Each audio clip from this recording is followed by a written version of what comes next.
Hey everybody, Chris Peel here from Property Abundance, and you're actually joining me in what was my second ever serviced apartment deal. This is a 2-bedroom apartment here in Bayswater in London, a nice Zone 1 apartment. But I wanted to share some success tips that I learned from this particular property with you. So the first success tip is going to be that when you move into an apartment, if you're doing a rent to rent, and this applies to HMOs as well by the way, when you move in, always make a documented diary of what you're putting in, because after 3 years of a rent to rent deal, it can be really hard to remember what's yours and what's the owner's at the end of it, especially if you're going to do a lot of property deals, which, you know, if you're following the Complete Property Millionaire system, hopefully you're going to be doing a lot of deals. That's the whole objective, isn't it? Is to build a passive income and start building a lifestyle that we can live on our terms. But make sure that you get that documented system done. I'm just going to grab a quick seat. So that when it comes to the end of your rent to rent, you're prepared, you know exactly what you've got to take out, and that's what we're doing here today. We've just finished the 3-year term on this particular rent to rent deal, so we're just clearing out what's left of ours. We managed to sell quite a lot of the second-hand furniture onto the owner, which saves us having to kind of hire vans and get rid of this sofa bed and some of the beds and mattresses and stuff that we've got. So we managed to get a decent price on the second-hand stuff and be able to kind of recycle most of the stuff back into our next deals. Now, another success tip that I've learned from this particular property deal is that be very aware of the area that you're in. So I'm very much here in central London, I'm very much appealing to a tourist area. But this particular property, although it's really nice on the inside, and it's actually quite a nice standard inside, it's in what I would describe as quite an old, outdated looking council block. Now, there's two problems with that. Firstly, we did actually at one stage have a bit of a problem with the freeholder, which was the local council, because they didn't allow short lets in this. Now, when I first took this on, I'm going to hold up my hands and say I've made mistakes. When I first took this on, I didn't know that I needed to be checking leasehold. I wasn't smart like you were. I didn't invest in my education in serviced accommodation before jumping in. It was only later down the line that I then thought maybe I should actually learn something about this as well as being in the industry.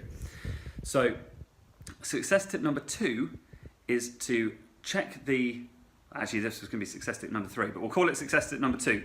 Success tip number 2 is to check the freeholder's permission. So check if it's a flat and you have a leasehold, check that you have permission from the freeholder and that the leasehold doesn't say something like not suitable for short let accommodation or not suitable for, well, if it says not suitable for serviced apartments, and that's really black and white, but yeah, just check the wording around whether it's suitable for short let accommodation or short stay accommodation or temporary accommodation. These are some of the phrases that they might put into a lease document that you need to avoid. So that's success tip number 2. Success tip number 3 relates to this building. So because we were trying to appeal to a tourist market, and we're going for premium tourists as well because it's central London, and we want to get the best nightly rates that we can for ourselves on our own rent to rents and our clients on our management contracts, we want to be sure that what we're providing is what the market demands.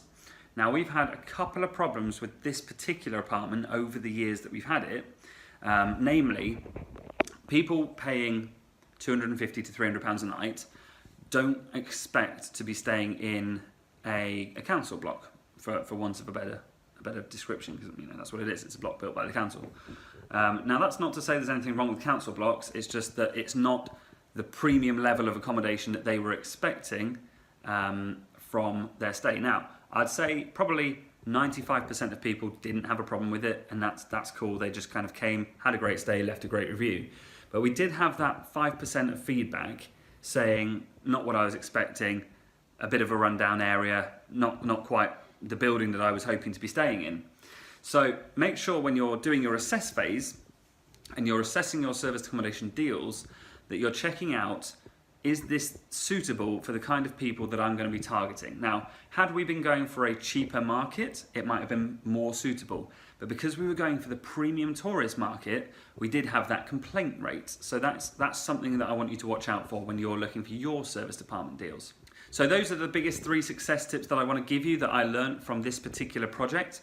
Now, if you want more tips and more education like this, and you actually want our help to give you the full system that you can implement, this has been part of what I call the Complete Property Millionaire system. Now, if that's a system that you want to learn about, that's going to teach you how to assess deals, how to find the right areas for your deals, how to source them, how to set them up and manage them, and then how to systemize and outsource the running of them, that's a mouthful, systemize and outsource the running of them, then make sure you check out the Complete Property Millionaire system and book a call with my team to learn more about that. Somewhere around this video, you'll see a button to be able to actually click through to go and book your call. My team will be speaking to you on that call very, very soon, and I look forward to seeing you in the Property Abundance community myself also very soon. Bye-bye.